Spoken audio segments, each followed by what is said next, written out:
Alright, so hopefully you can all see this. We'll see the slide that's come up now.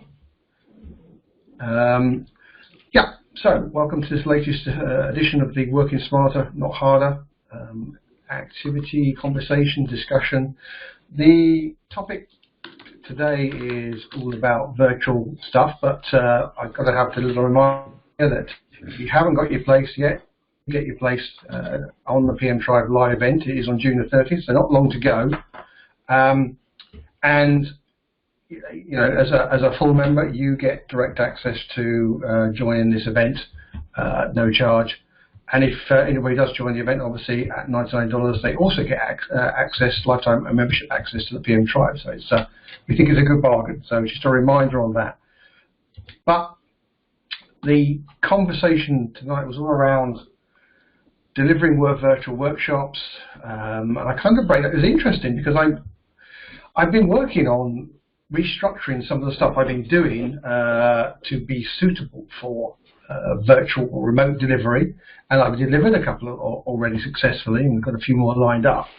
But it was like it was interesting to kind of break it down into what is different, what are the components that are different. And I think as far as the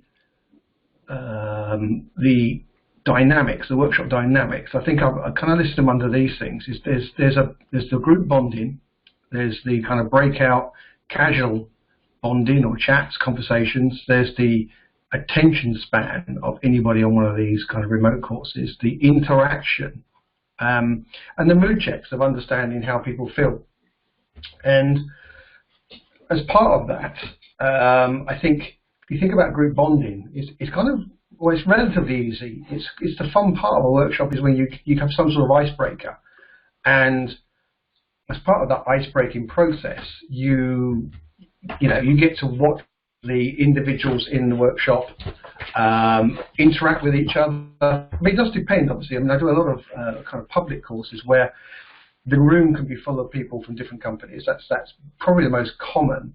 But I do in-house deliveries as well. And in that case, people more likely to know each other, but it doesn't necessarily mean that they are close or they're from the same part of the organization or actually spend a lot of time working together. I mean, certainly when I'm working with project management groups, I mean, they may definitely be aware of each other, but it tends often to be more in a kind of project reporting structured situation rather than a kind of enterprise engagement activity.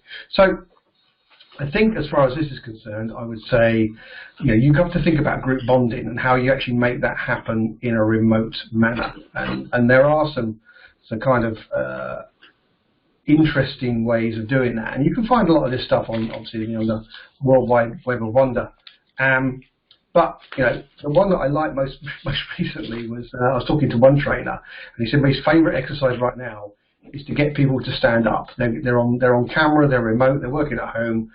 Get them to stand up. On the top half they can look quite smart, but on the bottom they were in shorts, or hopefully they were in shorts or something, or casual trousers, or harem pants, or whatever it may be. And so that can be, I think, an interesting activity. But I think you have to think about it. How are you going to get this group to bond together?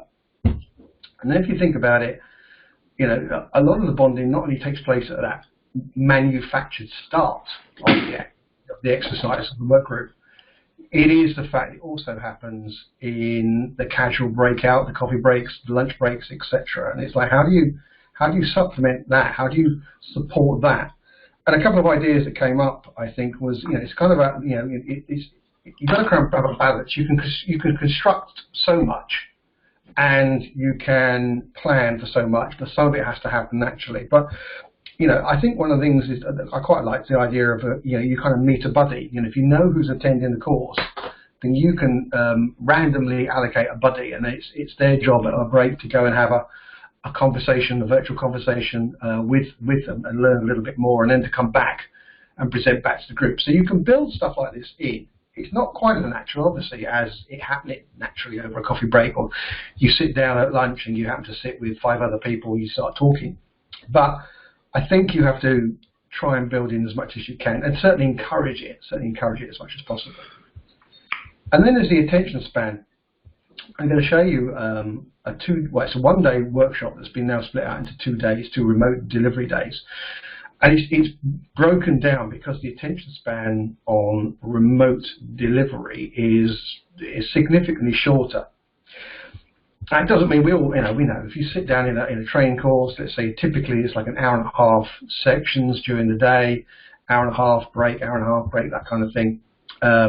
But that hour and a half is often then broken down into activities, exercises, discussions, feedback, all that kind of thing.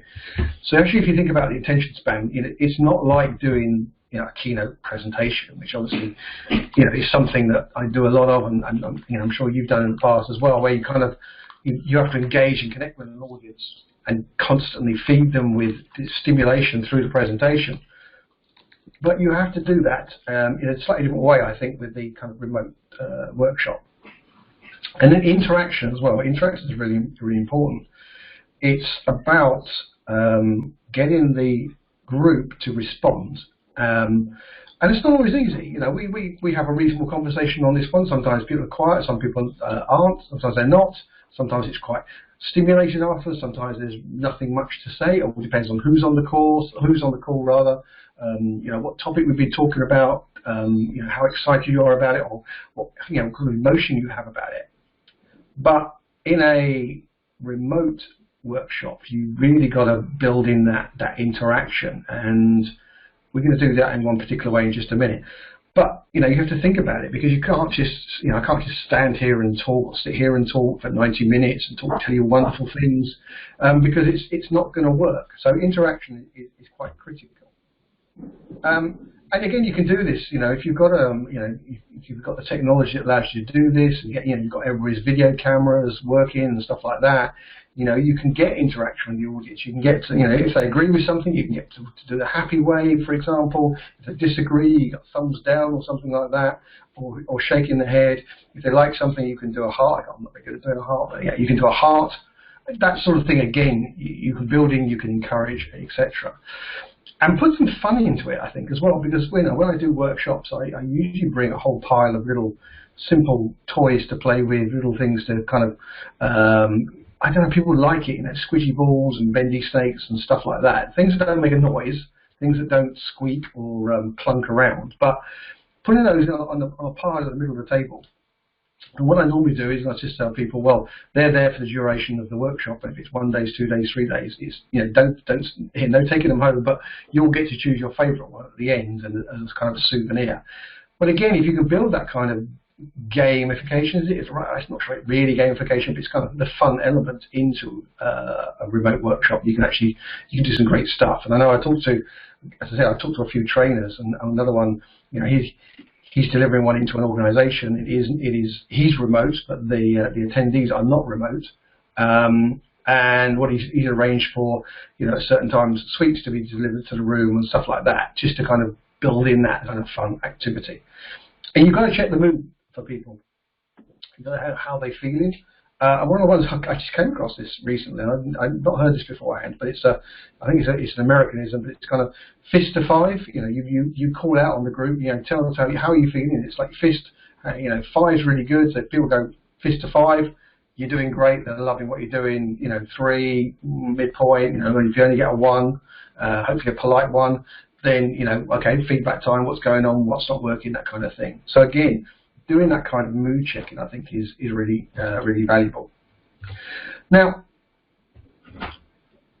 I don't know if anybody's used this, but I'd love you if you could do this for me. Oh, I don't want that.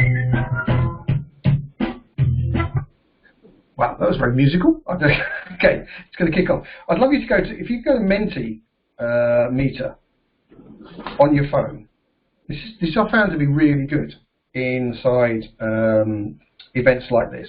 What you do is you put in the code. There's a code going to come up in a minute, and once you put that code in, it'll allow you to interact with the questions that I can ask. So what you're going to get is it's an exercise, it is an icebreaker, and it's 2 truths and 1 lie. So I'm going to there's 3 questions that come up, and in each question there are 2 truths about me and 1 lie. And what you have to do is you have to identify what you think is the lie, and you get 30 seconds to do each one, and then we get the results at the end. So I'd love it if you got your phone near you, is to go into Mentimeter, Mentimeter.com. You'll see it in a minute, and there's a code that will come up on the next screen. And once you get that code, you put it in there, and you'll see the slides I'm using as well, which is quite neat. But you also get to play the game. So let's give that a go. Let's see if that actually works. Sorry, was that Menti or Mentimeter? There it is on the screen there. It's not. Oh, I see. There was some question if there were some slides. I think we are on. No, I think There your slides haven't. There it is. We got Menti.com, and then you just put in 374918, and then you choose a name.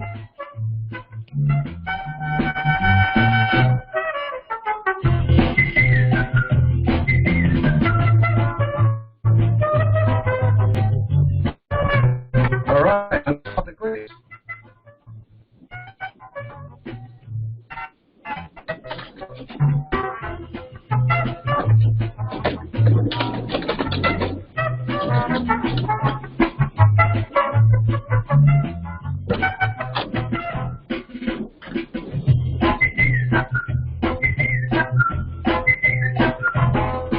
Here, do you mind putting the code in the chat?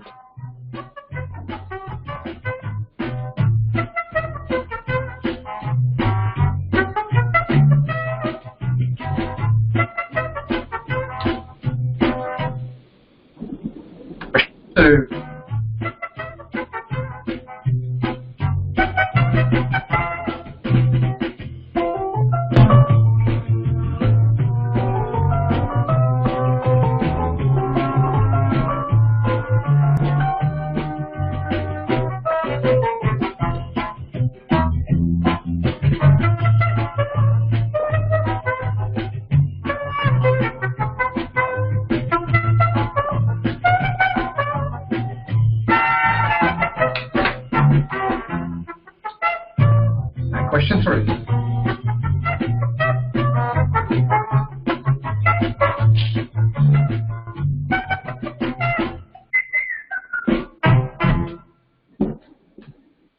Oh, thank goodness the music stopped. Well, it hasn't.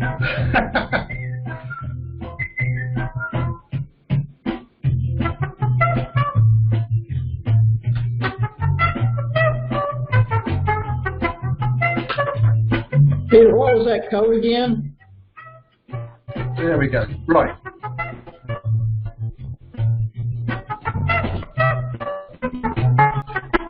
And then now here is a leaderboard.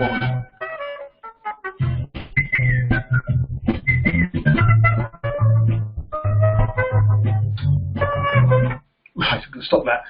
So obviously they're sitting in there for music, and you can turn that off, so you don't have to have that. But the the answers there. I mean, you can construct that. That was 3 questions in a row. You can have breaks in between. You can have leaderboard in between. You can do lots of that. There's lots of formats of questions you can put into that the Mentimeter. I'll show you another one in just a minute. But just one of those questions. I have never presented in Iceland, and that's, if anybody knows me, that's something I'm really, I keep sulking about, because it's the one place I've always wanted to go, and I've never been invited to speak in Iceland. So if you know any Icelandic people, then please let them know. The second one, I've never presented in China. Predominantly, the lazy concept doesn't really translate that well to the kind of Asian market as much as the rest of the world, I think, is one of the points of feedback I got. And the last one was around, so the Lazy Project Manager the book itself was actually written in 10 days. Now, to be fair, I had the structure, I had the ideas, I've already been doing presentations, etc.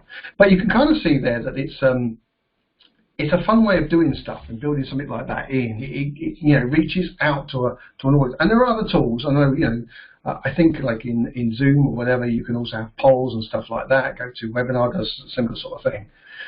But what is critical for me, and this is a format. So this is I do a from lazy to agile 1-day workshop. In fact, that was the last thing I delivered live face-to-face. It was actually in CERN in Switzerland. I was very excited to speak at CERN. Sounds great. But the one-day workshop, it's made up of 5 games, 4 exercises, 3 discussions, 1 very short presentation, and we get to sing a song if people want to sing a song, and they usually do. And for me, that's critical to the enjoyment of the kind of training experience. And as a result of that, I find that people enjoy themselves and they learn. In fact, they don't realise quite how much they do learn. I have conversations with people afterwards going, well, hang on, what did we cover? What were the key learning points? So when you revisit them, people won't be able to understand that they learned a lot during these games and exercises and discussions. And of course, the presentation as well. So, the other thing I think is around workshop considerations. You've got to be very active, I think. You've got to be very up for it. I mean, I try not to, but we know certain trainers can kind of set a nice exercise and sit down and catch up on their email for 30 minutes while the group goes off and does stuff, and that's still to a degree true. But I think you have to discipline it a little bit more. I mean, you can set off. I know I did one a while back, and we used the various breakout rooms that you can have on technology. This was in Zoom again, I think. Remember, and we had these breakout rooms, but getting people to allocate us to these rooms to keep track of them, and there were something like 10 different rooms going on, and to get them back out of those rooms into the main forum, the virtual forum. It takes a lot of effort from you. You certainly kind of need some help if you're operating at that scale of attendees. It also everything takes longer. I think you have to think about that. Everything takes longer to connect with people, engage with people, deliver the kind of briefing that they require, get them to do the exercises. Again, in a classroom, right, you can walk around constantly answering questions, or if you see people going off track, you can quickly adjust that. And I think fun is harder, but not impossible. And I just showed you, one way with Menti that you can bring some fun into this. And Menti doesn't have to be serious. You can have all sorts of fun aspects to it if you can find out stuff about the audience and so forth. In fact, I try and run a survey of any workshop attendees beforehand to gather some insights into their objectives, but also to get a little bit of insight into them as a person. The danger in these remote workshops is growing numbers. Now, if I do a workshop, I usually cap it out maximum 30. It does depend on the room that we've got. It does depend on whether we can have breakout rooms as well. 24 is a great number, particularly a lot of exercises. Groups of 6 is a very good number to have a kind of proper conversation and not leave people out. There is a tendency from organisations to want to grow numbers for a remote delivery. Their view is that, well, for cost reasons and all the rest of it, and surely we can get 50 people onto one workshop rather than 25 people on two deliveries. And there's a danger in that, because if you lose people, if you get to a certain scale and start losing people in groups inside a face-to-face workshop, it's going to be only worse inside remote deliveries. And then finally, the etiquette. There is a standard etiquette to what's going on here. I think it's one of the things that you might want to use. Maybe it's a post icebreaker, but just to talk to the attendees and get them to agree what they think is the right etiquette as far as people. I mean, do you have everybody with their microphones on? Do you have everybody with their videos on? Are people allowed to turn videos off if they're feeling a little bit tired and want to have kind of stretch around the room, or mute? All those sort of things. It's good to talk about them and have it very clear. This is the structure. As I said, it's broken down into 2 days now, 3-hour sessions each, recognizing that nobody's going to survive a 6-hour delivery, even if we had a 1-hour lunch break. Each of the days is broken down into 3 1-hour chunks. So you can see on day 1, we do some introductions, we get to know each other exercise, we talk about objectives, we review what's going to be a pre-workshop survey, and then we immediately go into a break, 10-minute break. I'm waiting to see numbers on this one. Once I know what numbers are, I decide what sort of break activities there will or won't be, what sort of icebreaker there will or won't be inside this. But this is the general structure. And then you can see it's a mixture there of kind of the group exercise, presentations, another exercise. Trying to keep a lot lot of interaction and engagement going. Nothing is too long. Nothing is more than 20 minutes. Again, the final session of day one is a discussion, a presentation, another discussion, and then we close out and summarize. And day two is much the same. I think the point about it is that this kind of follows what is generally best practices. Is you break it all down, you strip it back, you don't deliver anything of a similar sort of medium for more than 20 minutes. So you don't do a presentation that's more than 20 minutes if it's a presentation. You don't run an exercise for more than 20 minutes. You don't have a discussion for more than 20 minutes.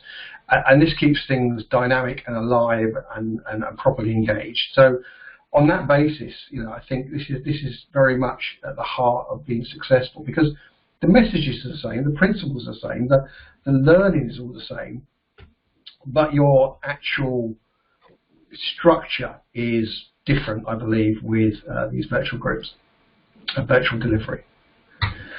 So I've got one last thing on Menti then. And what you've got here is another example of the sort of thing you can do here. Excuse me. I mean, basically, you're scoring here, or scoring against a scale of impact and cost. The remote workshops are better or worse than face-to-face ones. Is it easier or harder to schedule remote workshops? The number of people attending them. Can you have more? Can you have less? And if you're using the Menti, you're just entering, on the slide scale, all of your answers. And then once you've got that, enjoyment as well. Excuse me. And then you can submit them like that, and they appear dynamically on the screen.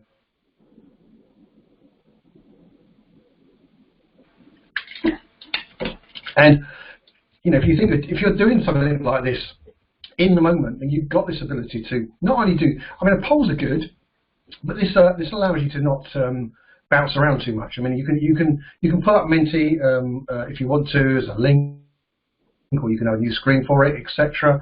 Or you can have it as I've got it here. I've embedded my slides into Menti itself. And again, this is just one example, but I think you can see here of the kind of interaction you can get from the audience, and the fact it's dynamic. You can see it moving as people.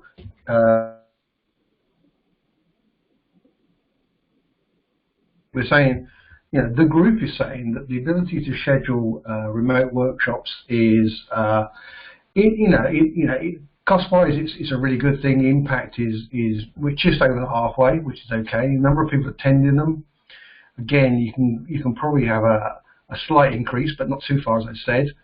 Value to participants, yeah, I think it's it can be good there. It's not a negative thing. And enjoyment for attendees, I think you can build it in definitely. So you can craft many questions as you wish in something like this, and you can have that constant engagement. And I think that's one of the keys is if you don't leave students, attendees, whatever you call them, if you don't leave them behind, if you don't leave them alone too long, if you keep them engaged, if they know that you're going to be, oh, hang on, he's going to be doing another one of these poll things in a minute, I better be ready for it, then that's really good. And to be honest, it gives people a legitimate reason to be on their phone occasionally as well, which is fine. Okay. That's it. I'm going to close that down. I'm going to stop sharing.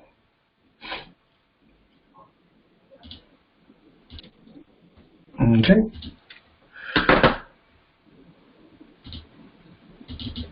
All right. So that was just some thoughts from me on remote delivery. This is where we open up. Everybody's mic's open already. We're a small group, so do people have any thoughts, any comments, etc.? Well, this was just a good example right now that if you don't have to code on the screen, which was the case on the first time, and if you look at the chat messages, a fair number of us were quite lost. Yes. So. Yeah. Sorry about that. And I guess I didn't mean to do it that way, but I guess the most important thing is that know the technology you're using and be well versed with it. So I failed completely there, so I apologise for that. But yeah, I mean, if you use these things regularly, So I've been using Menti in Zoom actually mostly. So that was my fault when I moved across to this platform that I didn't share the right screen.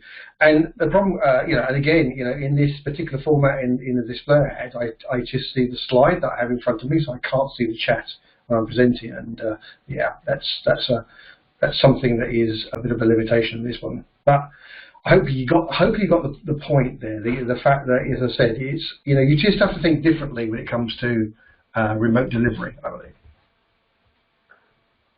This is Tarak. I think I agree with you. I like the metric of not letting people or not having a segment longer than 20 or 25 minutes, particularly in remote. I don't know why it is, but I know why it is. It's too easy to get distracted if you're in your home office or your home environment.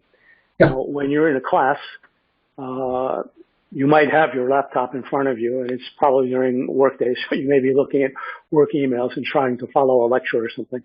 But I think for those of us that have been sequestered at home for a while, there are too many other distractions. And so it's good to have, I like the idea of Menti or polls to get people participation. And if you know the number, you can see, I think, the number of attendees. I mean, right now it shows only 5 of us on the the chat windows. So if you have a web viewership of 25 or 30 and you run a poll and only 10 people answer, you've got an idea that people are off getting a cup of coffee, or they've got it, in the background trying to do something else. And then that may help you or indicate to you need to do something to try to draw people back if you can, because you're not in a physical environment. You can't corral people. You can see, like when you give an in-house training, if you've got 20 people in class and half of them haven't come after a coffee break, you have to find the coordinator and round them up, or some disaster happened, or they didn't like your lecture style. A number of possibilities. That is very culturally different. You can go to some places and people are sitting at their desks with 2 minutes before the end of the break. It's brilliant. In some ways, in other places, you've got to go and find them. And it's not willful. It's just the way they are. I always head out a few minutes beforehand and start wandering around the coffee hour and just generally pointing back to the classroom. Well, you've got to do the same here. And I think, I was told, what the trainer I was talking to very recently, he was quite well versed with this. He uses these kind of polls, feedbacks things to track people coming back into the virtual classroom effectively. It's almost like a competition. The first one back, second one back, or whatever. And again, you can kind of build that kind of fun, competitive approach to it without penalising people. Obviously, you just have to be careful. I like it. But one of the problems, we're back on site, but everybody's remote. And one of the things, most people are not using their cameras. There seems to be an avoidance of camera usage as we're having these team meetings and stuff. So I like the idea of getting a taste how many people are actually listening by doing these polls. That might be a real help for that, because I'm struggle. It's just not the same discussions I would have face to face. No. It is different. There's no doubt it is different, and you probably have to supplement the lessons that you're giving and support it in other ways. Yes, there's more stuff that you have to. I think it's harder work, which is interesting as a professional trainer that you're doing remote stuff, so therefore it should be cheaper. Is a commercial argument. I don't think so. Actually, it's harder. Yeah. Seriously harder. There you go. No, but that's the case. That's just the case. Anybody had any experiences trying to do something like this during the in the remote working? Hi Peter. Yeah, I think that's been my experience as well. It's extremely draining, much more so than face to face. I think I definitely picked up on trying to vary it a lot more. I think I've fallen into the trap of just presenting slide after slide and trying to be more participative, all right, by asking questions and getting feedback, but I haven't varied it enough by doing polls or doing something different, so I think that's definitely a takeaway. And I had a group of 12, so rather than doing one workshop with 12, I ended up doing 4 in groups of 3. So I need to do another session of that now, so I might even increase that to groups of 6 based on what you said about teams of 6 are good. Maybe 3 was too little. Yeah, I think it is a challenge definitely to try to keep it interesting and keep people engaged. Yeah, I think it is. I mean, I think you just have to think about it a little bit more. Reinforce things, etc. Many of it's not dissimilar to when you're doing remote, project calls or anything like that with people, that you have to repeat stuff, clarify things, reinforce it, document it, put it up on the screen. Use your kind of virtual whiteboards if you've got that kind of technology that you can use, anything like that to help convey the message. Although the positive thing I will see is that when I've done exercises where I do put people in groups, they have been reasonably responsible in self-organising. Now it doesn't mean they've all been great. I imagine that anytime you do that, there's going to be 1 or 2 people who are great at organising little groups like that. But I didn't have a problem with that per se. They self-organised, they self-managed, they came back at a reasonable time, they did what was asked of them, and they engaged in presentation discussions of the outcome. So all that seems to work just as well as you're doing it physically. I was thinking, you said, for example, when you are in a physical classroom, you might have little giveaways or something for the first, 4 people who respond to a survey or something in the class, or when you have a competitive environment. So in a virtual environment, you're an author, so you have the opportunity to say, okay, at the end of the first day, whoever has this many points accumulated or something gets a free, PDF copy of my book, The Lazy Project Manager, or something else. I haven't run webinars yet. I don't know that I ever will. But as a participant, I'm thinking it from the presenter perspective. You need to have something, since you're not physically there. It'd be good to have some giveaway that has to be delivered ideally electronically. Yeah, it would have to be electronically, or you can, as I said, the one situation where it was the group that was being trained was in a single location, but the trainer was remote. In which case, they could organise through admin support to have stuff taken into the room at regular occasions. But in the current situation, that's not particularly practical. Although you can, it takes more effort to do that stuff. I know, someone I was talking to, they're about to have a little team gathering, and they've arranged for a delivery of something that's in a box, and they can't open it until the event starts, and it's a small edible gift. But there are stuff. But again, as I said, it takes longer. You have to think about it, plan it ahead, consider contingencies if it doesn't turn up or whatever. But it's not impossible. It's not impossible. Yes, if people are assembling in one area, you can send stuff ahead of time, or you have a corporate contact or a training contact to say, hey, I'm going to be shipping this to you. But I attend a lot of IT, telecom consulting virtual meetings. They do run polls, with Zoom, or I don't know if there's something in Teams yet. That helps to keep people engaged, and it's useful for the presenter to say, they do a poll a little bit ahead of time. For example, yesterday it was a question of prior to the pandemic, how many companies what percentage of your clients had a work from home policy, and then post pandemic, how many? And it was pretty interesting to see that prior to it, I think the average was maybe 25-30%. Post, I think almost 65 or 70%.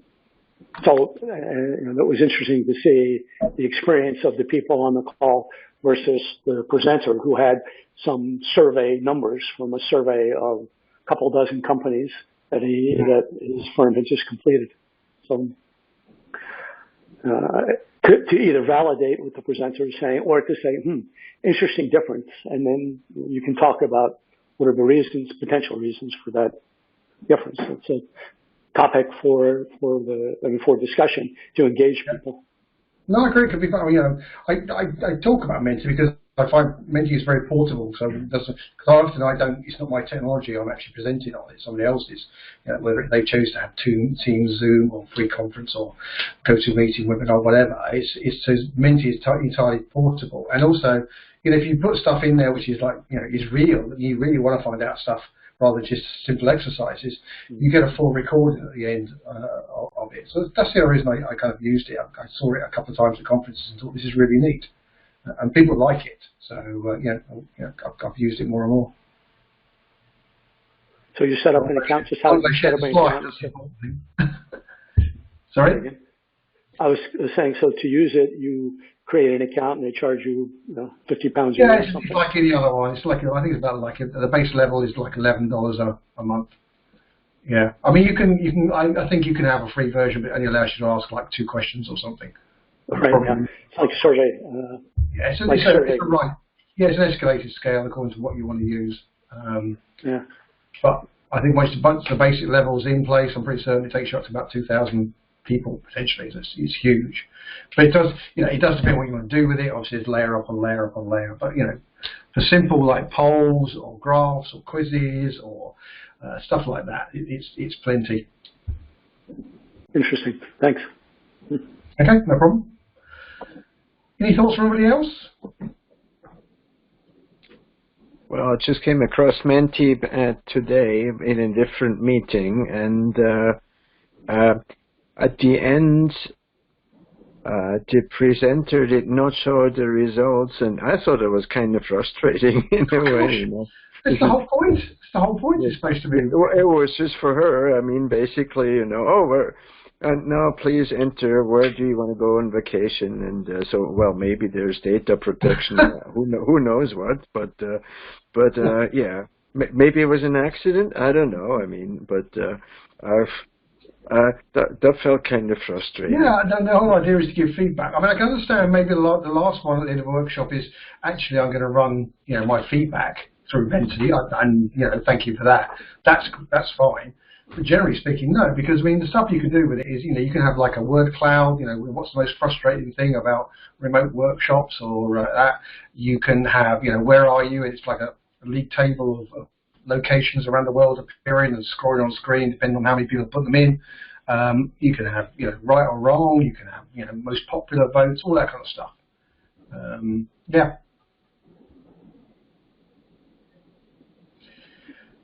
Okay. Fun thoughts? If not, then I hope to see you all on, or at least have you all on the big call next week, the live with the PM Tribe on the 30th. Apart from that, I will be back the second week of July, and I look forward to chatting with you then. I'll be posting up the topics and the themes on the events page on the Tribe tomorrow morning. So, thanks again for your attendance, and I'll speak to you all again soon. Thank you, Peter. Okay, bye. Very much. Bye. Bye, Peter. Thanks.